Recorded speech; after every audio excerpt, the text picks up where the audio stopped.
12 ঘন্টা ডিউটি করার পরে ওভারটাইম সুখের আশায়, কিন্তু আজ পর্যন্ত কেউ বলতে পারবে না আই এম হ্যাপি, আমি সুখী। এটা কেউ বলতে পারবে না।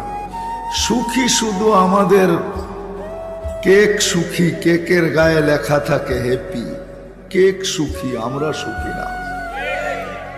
স্বামী স্ত্রী দুইজন কামায়, দুইজনকে জিজ্ঞাসা করলে বলবে সুখের আশায়, তারপরও সুখী না। দেশ থেকে দেশান্তর হয়, তারপরও সে সুখী না। কেউ আমরা সুখী না।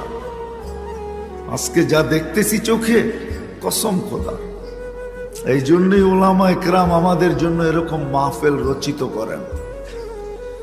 বিভিন্ন উলামা একরাম আসে, বিভিন্ন ভাবে বুঝাইতে চেষ্টা করে। তার ভিতর থেকে আমিও একজন চলে আসছি, যদি বুঝে আসে। সুখী হইতে চাই আমরা, কিন্তু আমরা চাই আমরা যা ভাবি ওইভাবে, আমরা যা